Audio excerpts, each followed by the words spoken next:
You're going to do a joke? Knock, knock, no. Am I going to do a joke?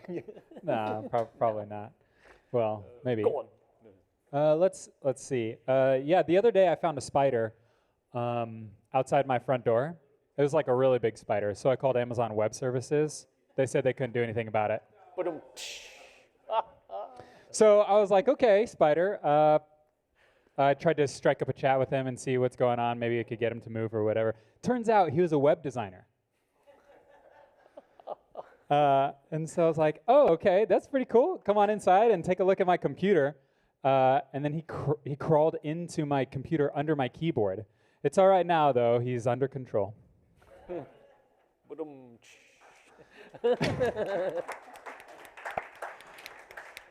Okay, so we have another slate of presentations for y'all this afternoon.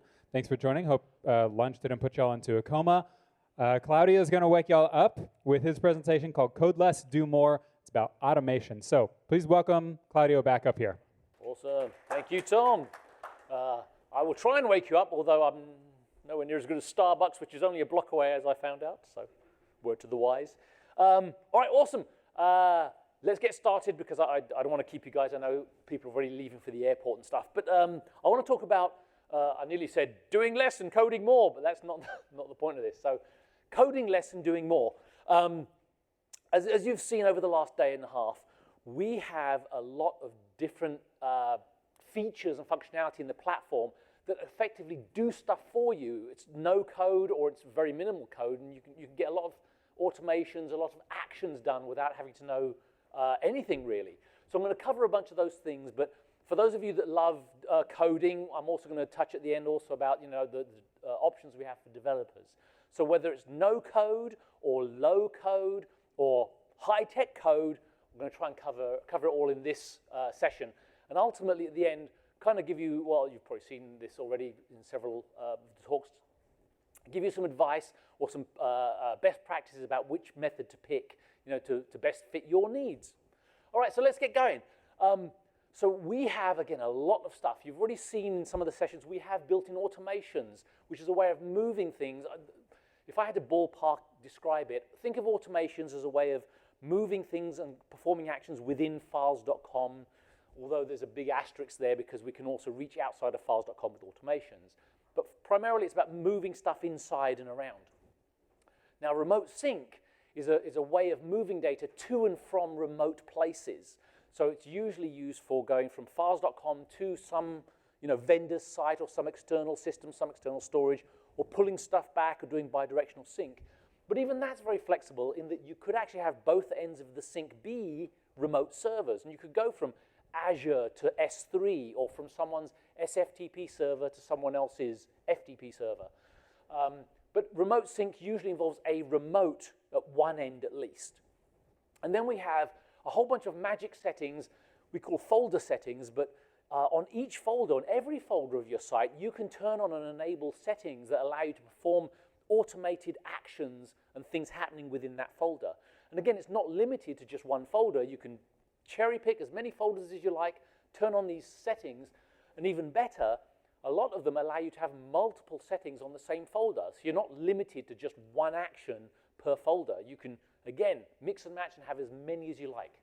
Now, as I talk through some of these things, bear in mind that in this context, it's almost like Lego, right? So you can build a little something with Lego, but there's nothing stopping you connecting them together. So once you've got the Death Star built, you can connect it to your Harry Potter castle and it'll work just fine. So you can use automations with syncs and syncs with folder settings and mix and match them to your heart's content so that you can chain together a bunch of things and have those actions and things happen. All right. Before I go into the differentiators or more details on those three things, though, bear in mind that we also have two different ways of triggering things. So things like automations and folder settings can be trigger-based. So that means in real time, as something happens, we can start whatever the flow is going to be. So with automations, with folder settings, usually it's a file being uploaded into a folder or a file being edited or a file being changed or copied. So if it's happening inside of files.com, we can detect that a change has happened and then kick off one of these things. Now, The opposite end of that is schedule-based, and that's where it's kind of, I don't know when something's going to happen. It's a remote, a customer's remote server, it's an SFTP site, or it's an Amazon bucket or an Azure bucket, where processes or other people are coming in the back door, and they're effectively making updates without us knowing. So because we don't detect those changes, because they're kind of happening outside of our control, we can have a schedule and say, okay, well, in that case, every 5 minutes or every hour or every Monday at 9 a.m., go start this thing. And again, you can kind of mix and match sometimes on some of those things, in that you could have, like, I guess, 2 syncs on the same folder, one running on a schedule and an automation running on a trigger on the same folder. So anyway, lots of mix and matching, but I wanted you to be aware that we do have triggers and we have some fairly granular schedules that you can set.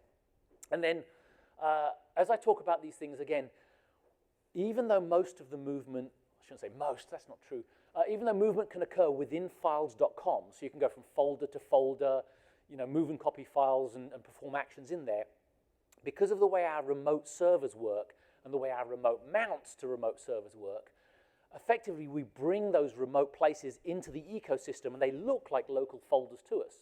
So you can move and copy between them, and it doesn't matter to us whether it's, again, someone's SFTP server or an agent system or an S3 bucket. Even though those are outside, we've kind of connected them to bring them into our ecosystem, and we can perform actions on them as though they were local folders. All right, so again, the whole point of this is to give you kind of the options of what you can do and how you can move data and perform actions between all of these places. So let's start with automations. So for those of you that don't like coding, it's no code. There is no code involved. You start an automation and you literally say, okay, start here, do this thing, and do it here. So whether it's copying a file to another folder, or moving files to a folder, or creating folders, or deleting files, you can set an automation with no code. Again, I've given this term, it's generally internal, so automations can only touch what's connected to files.com, and that means, again, I put the asterisk there because it looks like it's the files.com folders, but the asterisk means that folder could actually be outside of files.com, but we've mounted it so it looks like a local folder. So it can interact with those. Now, the triggers, if the action has occurred through files.com, so whether this is our folder or an external folder, an S3 bucket, Azure, blob, if we've performed the change, the update, the creation, the upload, we know that's happened, so we can trigger and go, oh, file's been created. But again, if this is an external place where a back-end system does the update, we don't know, right? We don't get notified. The file just changes invisibly, and unless we go there like on a schedule and look to see that if it's changed, if we've polled it, I mean, where's Liz and her broken poll? Anyway, if we've polled it, that's the only time we know. But with automations, if the folder is within files.com and the actions are occurring in files.com, we can trigger based on things like file action. File's been created, file's been changed, file's been modified. We can also schedule automations on a schedule. So if you want to do things at Monday at 9 a.m. or Friday at 5 p.m., you can do that. And you can just say, hey, wake up at this time or on these days of the month and go fire and do your job.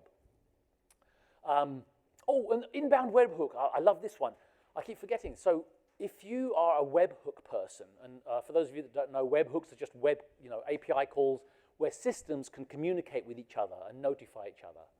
So we can turn on a webhook for an automation, and you get a unique URL that any system in the world can call to, and that will trigger this automation.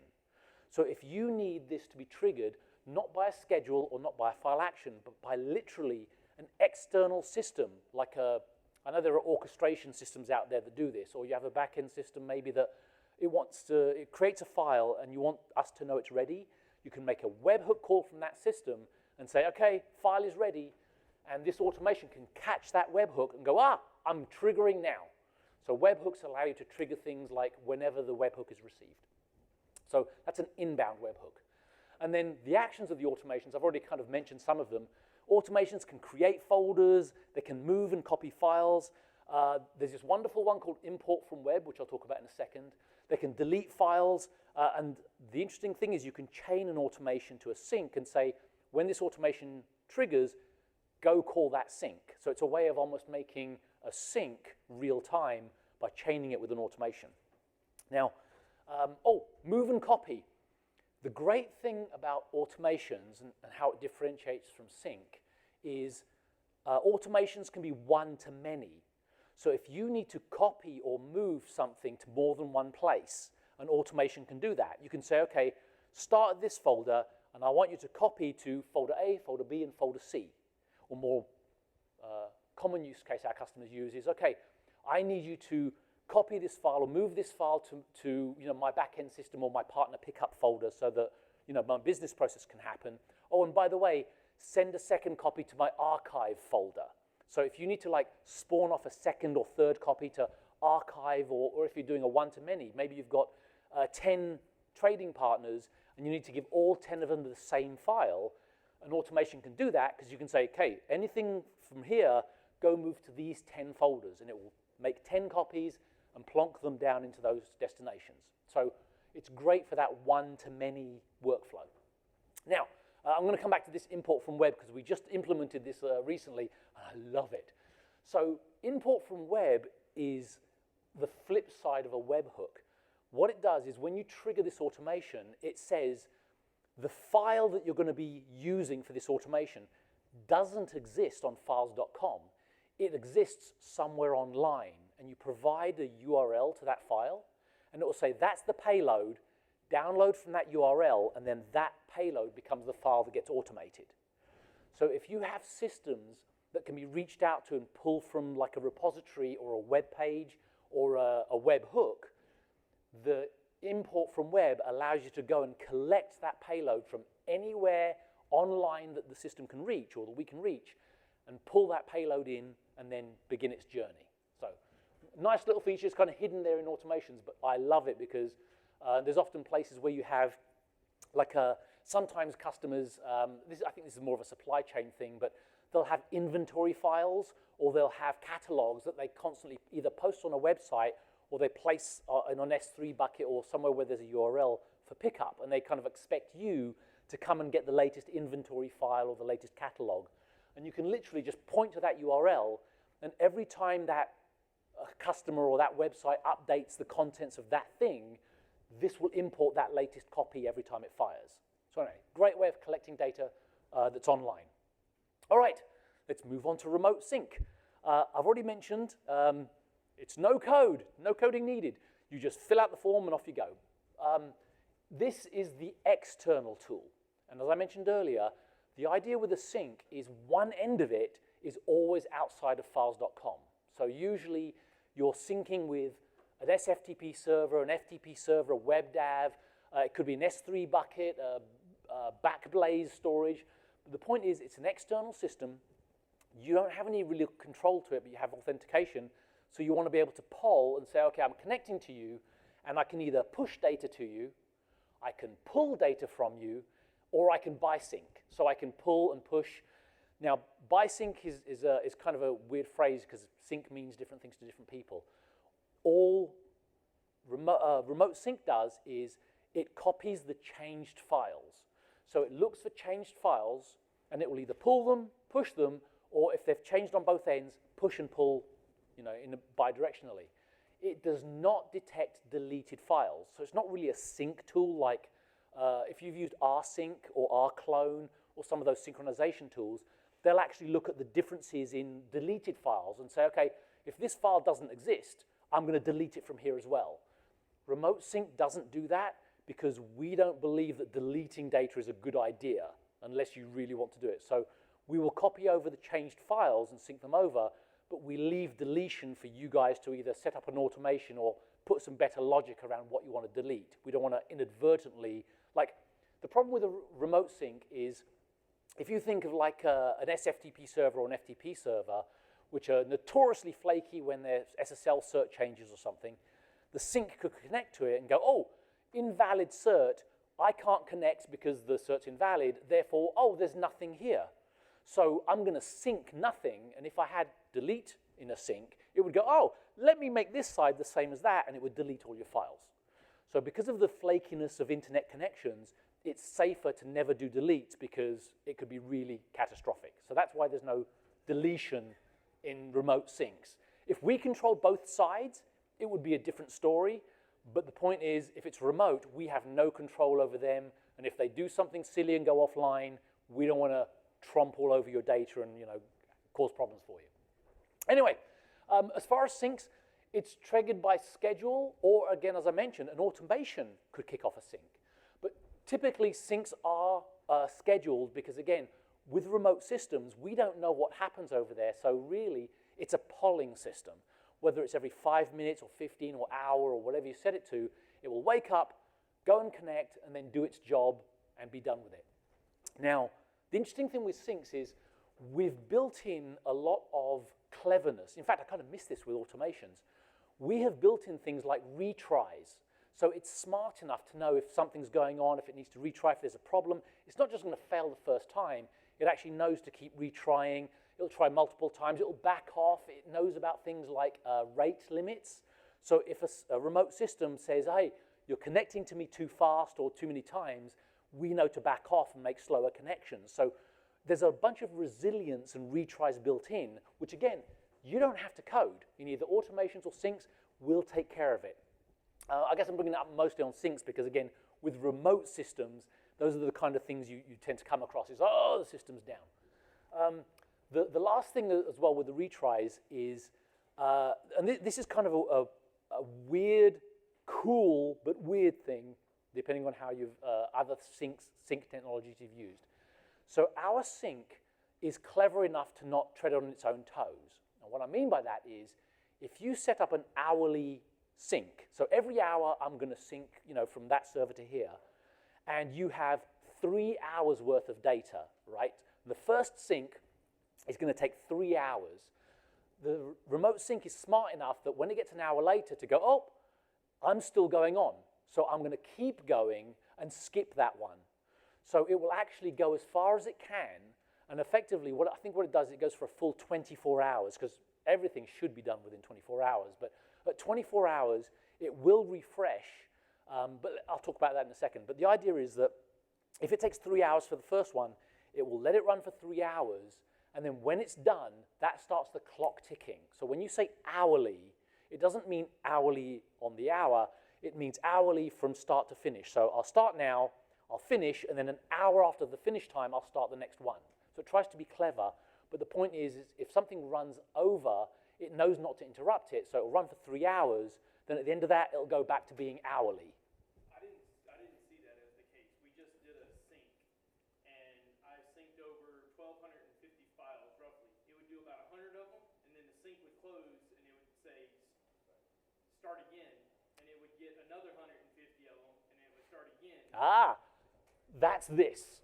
So here's the thing. What I'm describing is in the perfect scenario. So if I got all of the files and it took 3 hours, it would be no problem. My guess is with your sync, and this is really common, is some systems, well, not some, sadly a lot of systems, they have lots of really weird rules about how much you can suck out. So what will happen is it's either a timeout, which will say something like you have 30 minutes, and it will give you as many files as it can get in 30 minutes. And even though we've said we'll go longer, the remote system says, it's been 30 minutes, I'm closing your session. So then we're like, here we go, we'll start the next one. Yeah, so session timeout is a big one. Connections, we'll try parallel connections. Oh, so as you configure this, I think the default for most sites like SFTP and FTP is 25 connections. Some sites can't take 25 connections, so we allow you to configure it down. But to your point, if you exceed that, it can disconnect you and say, the remote server just tells us, you're done, I'm not giving you any more files. But anyway, so what you're seeing is whenever you get like a subset of files, but maybe no errors, because the tricky thing is sometimes though there's no error, right? It's a disconnect is considered a good thing. Like they'll say, I'm disconnected you for your own good. There's no errors, I'm just disconnecting you. Your session is timed out. So it's considered a warning. So nothing turns red, it all looks green, but you only got partial amount of files. It's because the system said everything was good, but I'm only giving you this much. So that's, yeah, it's kind of, trust me, we've seen all sorts of wacky stuff. So our syncs, we've tried to keep building in logic so it does all of this clever stuff for you. But if you see weirdness, it's probably that, but feel free to call out support. If you're seeing anything weird, we can check in further and verify it for you. But most of the time, again, if it's all green, it's because the remote system is the one that's telling us, we're done with you, come back later. Makes sense. Cool. All right, so that's remote sync. Next one, folder settings. I love folder settings. Again, see a theme here. There's no code. You go into any folder, click on the folder settings button at the top, and there's a whole bunch of things you can do in a folder. It's basically making, I say it adds functionality. I call them magic folders. It's a magic folder. You can just turn on functionality so that as files land in this folder or as things happen in the folder, something happens. Now, I'm not going to go into all of these because this isn't a training session, but I've put 4 broad categories of kind of the features that we have. And by the way, we're always adding to this. So like if you were here like 3 months ago, 4 or 5 of these wouldn't even exist probably. But anyway, so starting with data delivery and handling. So as files come into a folder, you can turn on encryption and decryption. So you can say, this folder is for encrypting files, this one's for decrypting, and anything you put in this folder gets encrypted, anything you put in this folder gets decrypted. So you're automating PGP encryption and decryption on a per folder basis with no code. You just import the keys and off you go. We can also do data collection and data delivery. So you can turn on inboxes, which an inbox is like a public website that says, here's a URL, and it gives visitors a web page that they can upload files into without needing an account on the system. So if you don't need to track users as they're connecting to files.com, you can have an inbox, and you can still password protect it, but think of it as public collection, right? I have a public audience. I don't know from day to day who they're going to be. I just want them to deliver files to me. You can create an inbox and say, hey, go to this URL, and if you know the password, you can upload files. And any of those files that you upload to that URL magically appear in the folder. And in fact, there's also a wonderful feature for inboxes in that you can also turn on email inboxes, which is where it generates a unique email address, and anyone that emails that address, any attachments, and even the body, will be delivered as files into that folder. So again, it's a way of making a magic folder that can catch files that are either delivered through the web or through email without anyone needing an account on the system. It depends how regulated you are. It's harder to track who's uploading. Obviously, we'll always get the IP address. You can turn on additional features like Amy was telling us you could have click wraps and you can have forms, registration forms. So you can say, oh, what's your name, what's your company, what's your ticket number, whatever you can customize the form. But ultimately, you can't stop someone lying. I was going to say you can't even stop them lying about their IP address because they can VPN. But the point is, you can allow collection of data from a public audience and still make it as secure as you want it to be. Publicly serve is the opposite. You can take a folder and say, I want a public web page for this that allows people to download from this folder. So again, I was using the example earlier of a catalog or a inventory file. If you've got some information that's public that you want people to come, whether it's update files or patches or catalogs, brochures, you could place them in a folder, make it a public folder, and then that URL can be visited by people, and people can download the contents from there. Every time you update the contents in the folder, that contents of the website is updated as well. So a great way of distributing data. And then you guys already know about remote server mounts. You can make a folder, magically connect to any remote server, and be a live window to that remote server. So that's data handling and data delivery. Notifications. We love knowing when things happen. So we have 4 types of notifications. Emails is the most obvious. On any folder, you can say, anything that lands here for these rules, send an email to this person or this group. So email notifications. For those of you that love Amazon SNS, we support that. I've never actually met anyone that used it other than us to test it, but if anyone uses Amazon, hey! Are you using our Amazon SNS notifications? But you will now, right? Because I want to know that someone's using it. Excellent. And then, so Amazon SNS, Slack is a big one. If you have a Slack channel and you want to be notified in the Slack channel, we use this in-house so that as things happen in that folder, you can send a notification. Oh, and by the way, these notifications are granular. You can say under what conditions, because you don't want to be spammed. So you can say, only notify me when a file lands, or notify me when a file is deleted. So it's fairly granular. And then the last one is the outbound webhook. And this is where you say, okay, if something happens in this folder, send a webhook to some remote system and notify it that it happened. So it's a great way of talking to systems and machines and letting them know that something's happened in this folder. By the way, again, I love webhooks, but my favorite feature of send webhook is you can configure it to say, you know, here's the notification, here's the message, here are the headers, you know, post versus get or whatever you want to make the webhook call. But my favorite option is you can say the file that's triggering the notification, you know, the file that's been uploaded or is starting this, make that the webhook body. So you can transfer the actual payload over the webhook to another system for processing. So it's just another magic delivery way of getting a payload to another system. And then we have some organization and sanitation rules. I'm not going to go through all of them, but basically they're ways of either limiting the upload, so you prohibit certain files. You know, don't load EXEs into my folder, or only allow PDFs. So you can do that kind of like gatekeeping with what goes in and out of the folder. But there's also some sanitation things. So if your file is being delivered to a back-end system, as we've seen a lot, that back-end system may not accept certain file names, certain file lengths. We've seen like systems that choke on anything over 64 characters in a file name. So you can do things like truncating the name, or prefixing it with a date timestamp, or prefixing it with a string. So there's all types of manipulation you can do to the file name, so you can either prepare it or sanitize it before it gets delivered to some back-end system. So again, just convenient. And then one of the new ones is automatically organizing. So we had a customer that was dumping thousands of files.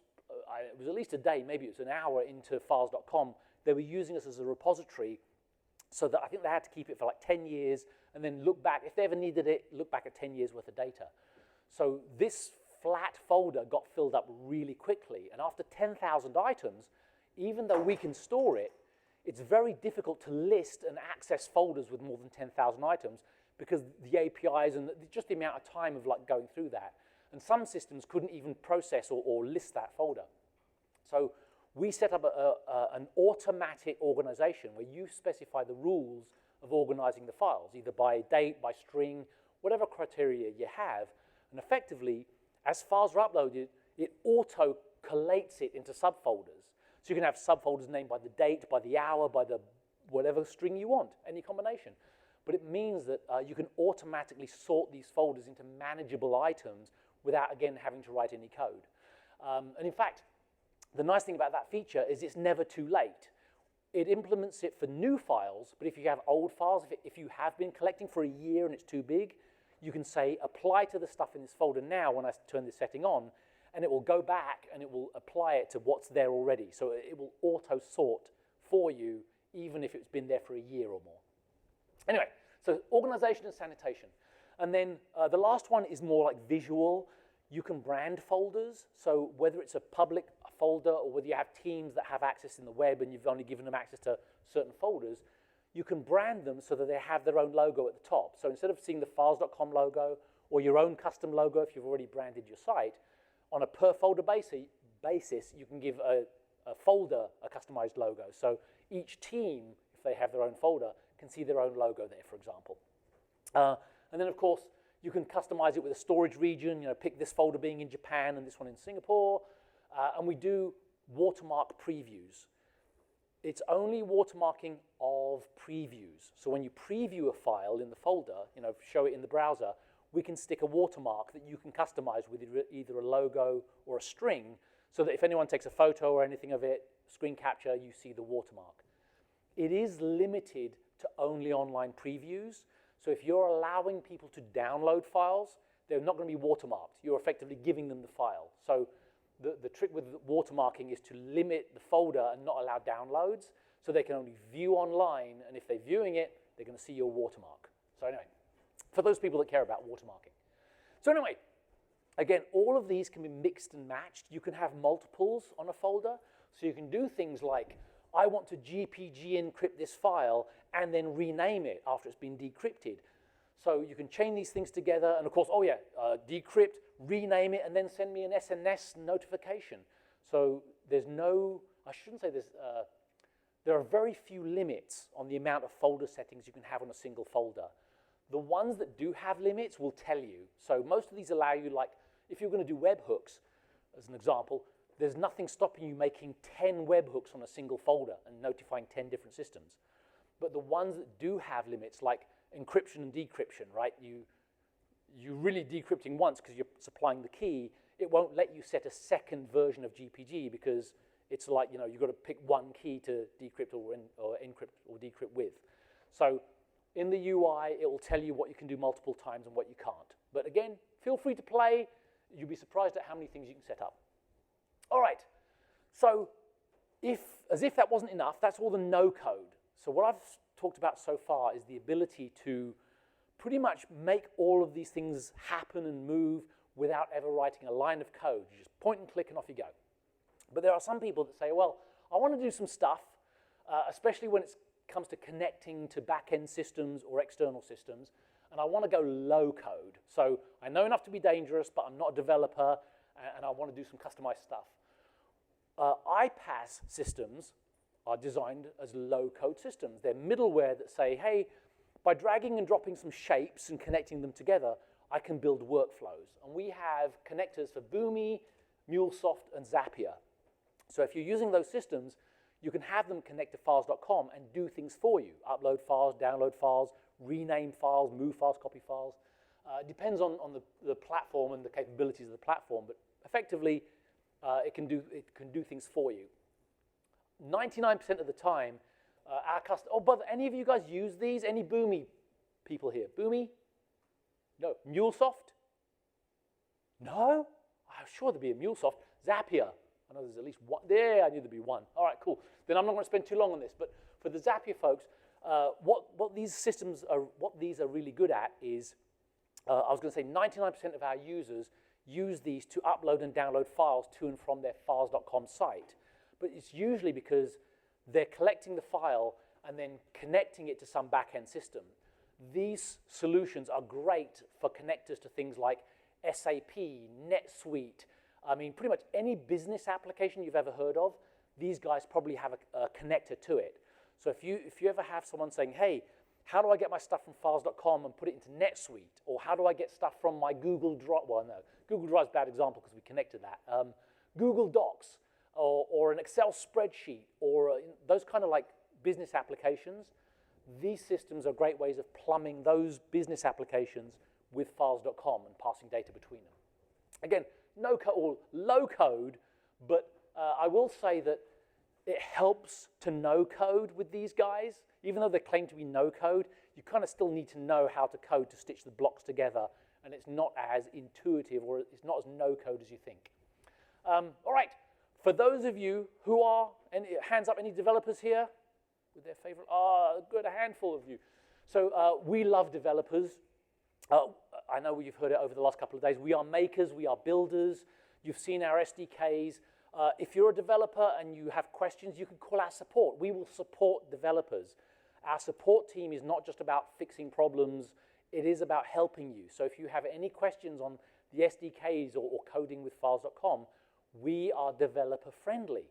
So our SDKs in, these are the languages we currently support and everyone seems to be happy with them. So whether it's .NET, Java, Python, Go, or these other ones, I know that's Ruby. Oh yeah, JavaScript and the dreaded PHP, which people either love or hate. But we have SDKs for you. So if one of those is your favorite language, our SDK can simplify connecting with files.com. And everything you can do online in the web UI, you can do through our SDKs. So whether it's provisioning users or uploading, downloading files, setting these folder settings, making automations, any of that stuff can be done through our SDKs. So it's a great option for developers who love code. Actually, I'm going to ask this question. I'm going to ask how many people like SDKs and coding with SDKs versus how many people like using raw APIs and just making API calls. So first, show of hands, who likes SDKs? Awesome. And who likes raw APIs?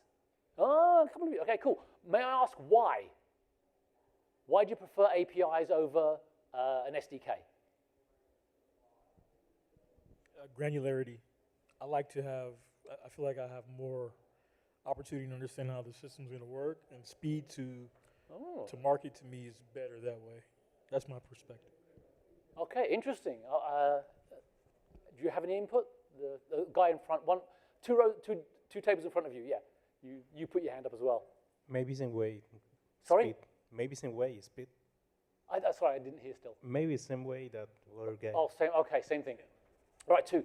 So here's the thing. I'll give you my 2 cents because I think this is the biggest differentiator, at least personally, and feel free to disagree with me. So the SDKs add intelligence, right? So everything I mentioned earlier about our automatic retries on our automations and our syncs are built into the SDK.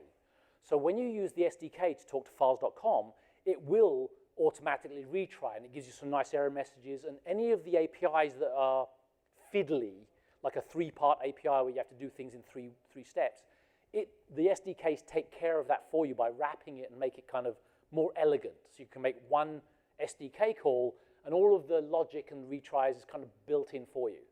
So generally speaking, I would say use the SDKs because it does some of the heavy lifting for you. Now, I've said the word heavy. This brings me on to APIs. You can use our APIs to get the same thing done, but they are raw APIs. So you're calling the raw API. There is no retry. There's no error checking. You have to do that yourself, right? So it puts more work on you, but I would say, and I don't know if you're going to nod or say no, but the one thing I would say is a benefit of using the raw APIs is bloat, because an SDK comes with all of the features and things you can use. And sometimes if you just want to do one thing, making the raw API call and building your own logic around it is a lot smaller than having to use a whole SDK just for using one function. So if you're worried about bloating in your application, sometimes I would say that's the main reason for using the raw APIs is it's less bloat. But again, that's my opinion. I don't know if it's microphone. He's going to shoot me down and tell me how wrong I am. No, I think when you're debugging, it's nice to be able to see under the hood a little bit more, right? And so from an SDK perspective, I get it, right? I get why people love them, but for some services, I want to know exactly what's happening and why, and then I might have to create my own logging, a lot of my own back-end systems to make that happen. Mm-hmm. So I get the use case for both, but the raw data is always very beneficial. Yeah, and that's a good point. I mean, we do in our SDKs expose the return codes and the error messages, so really you don't lose anything. But I get your point. If you love APIs and you know what a 500 error is going to be or 429, using the raw APIs is predictable, right? You know what an API is going to do. Yeah, awesome. Okay, cool. So moving now. This is on the developer slide, but it's really for command line people who range from developers all the way to just computer geeks who like command lines. So our command line app allows you to do uploads and downloads, all the user type stuff from a command line, but it lets you run administrative actions as well. In fact, pretty much most of the things you can do in the SDKs, and a few bells and whistles.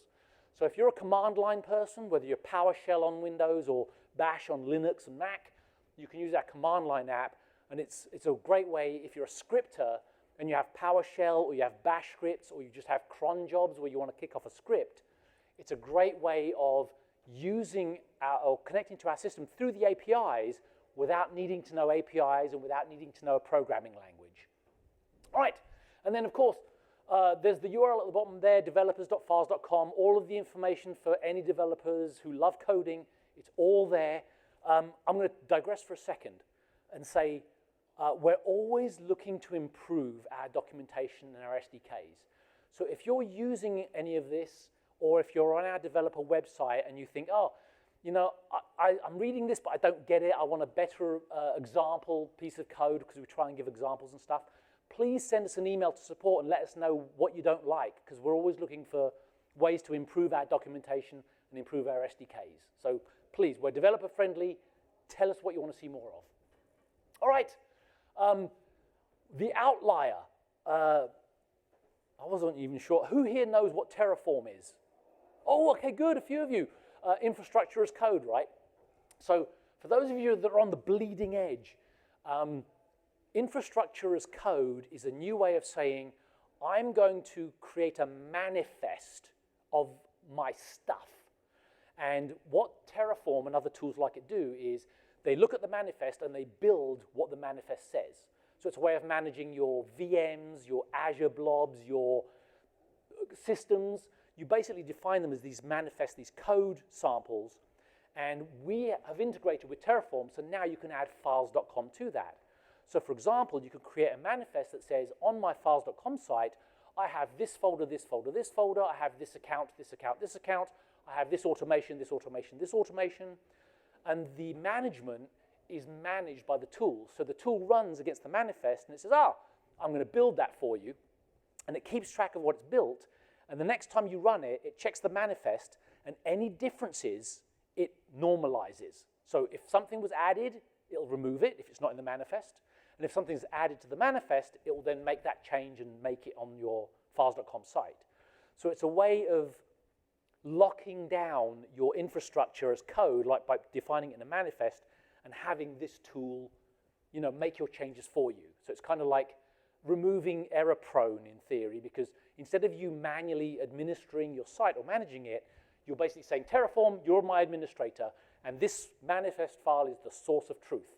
Thou shalt only do this. So it's becoming really popular.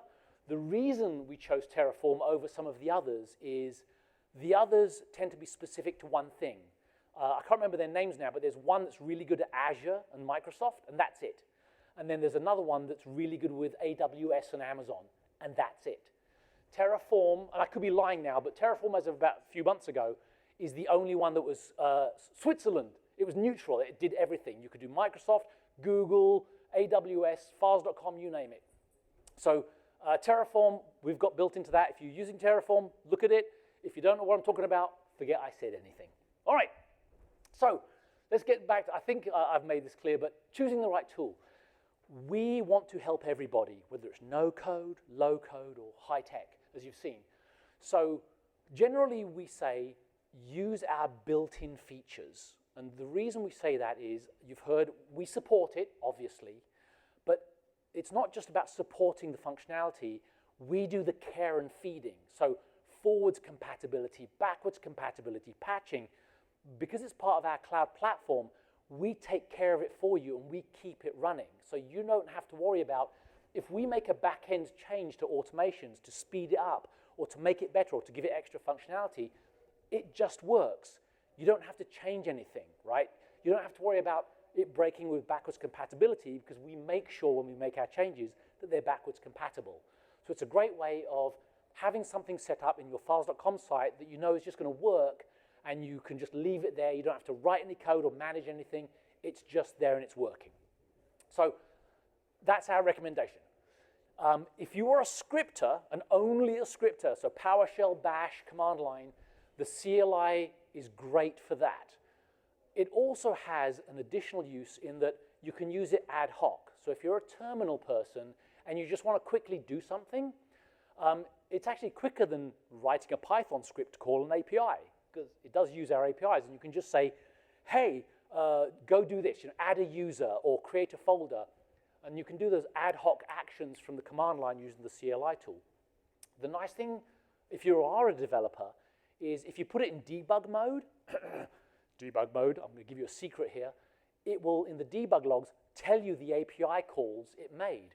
So it's a great way of testing our APIs or seeing the results of our APIs without having to write anything to call APIs. The CLI will do it for you, and the debug log will show you what it did. So anyway, a little cheap life hack there for those scripters.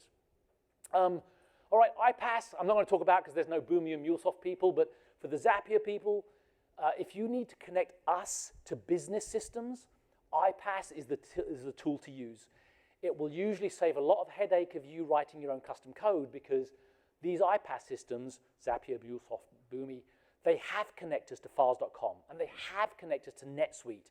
So you don't have to reinvent the wheel. You just connect the dots and let it do its job, if you use those systems, that is. For developers, SDKs and APIs, I've put them on equal footing because, again, I love SDKs because they add all the extra logic and the error handling and the retries, but I also love raw APIs because I'm just a geek. So depending whether you like either, we support you both and we love you developers. And the last one is, don't use Terraform unless you already do. I guess that's the last thing I was going to mention about Terraform is it's become kind of an industry standard. So it's one of those things where if you already heard about it, then yes, use it because you're already on that path. But if it's something that you've never heard of until now, if it's not on your radar, don't look at it unless you're really interested about learning about infrastructure as code, because it's a whole rabbit hole and it's a whole thing in itself. So again, if you want to use it, we've got Terraform support. If not, save yourself some hours of learning about something you're never going to use. All right, and with that, coffee time. Questions? Microphone, please. Yeah, because we're recording this for posterity. Sure. I brought up previous that you have a hook with Slack for Yes. notifications, and I had brought up whether we're going to do it for Microsoft Teams as well, because we have a use case for that. Be worked on. Yes, we're looking at it right now. You literally brought it up. Teams shouldn't be a problem. Oh, in fact, secret inside knowledge that I'll share with you. I just heard them saying that Microsoft has just changed the API to Teams. So it looks easy. Don't take my word for it. It looks easy, but we need to check because we need to make sure it's backwards compatible, because if there are old versions of Teams and new ones, we want it to work with both. But we're looking at it right now, and that means we'll know in the next few weeks. Not months, but weeks. Cool. Any other questions? At the back there? We'll make the microphone guys go a long way. Daniel's Jewelers. Yep. So we use Zapier to do a lot of transformations on the files, and I know that you guys have some transformation stuff coming down the pipe.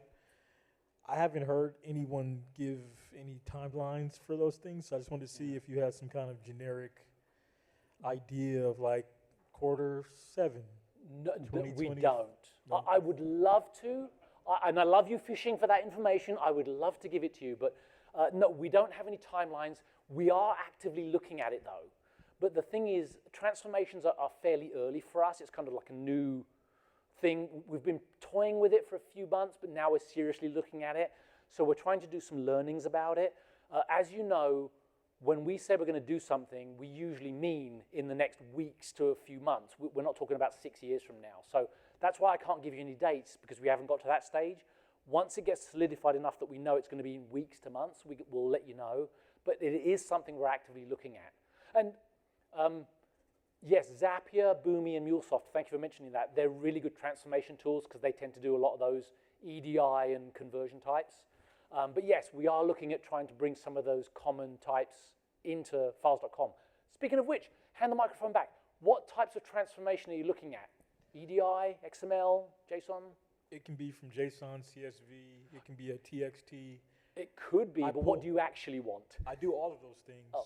And so also we have some legacy systems that, believe it or not, only read TIFF.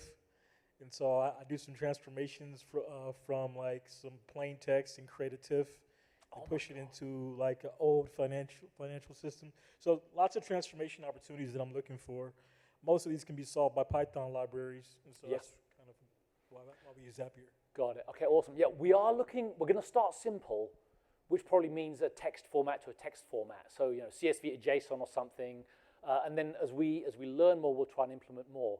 But on that note, I will say that as a joke to myself, when I was playing with my AI demo, I didn't really mention this in my AI demo, but the AI can obviously upload and download files and interact with files.com.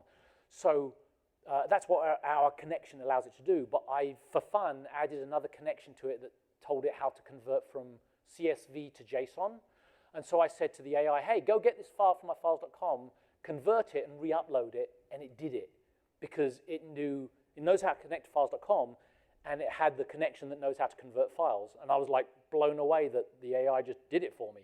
So I'm not saying to do that. I'm just saying it's already doable with a bit of like jiggery-pokery and some Rube Goldberg machine things, but we're going to aim to implement it in the product. I just don't have dates for you. All right, sorry, I took too long on that. Next question. Okay, next question is coffee or tea? Oh, there you go. All right, thank you guys. Thank you, Claudio.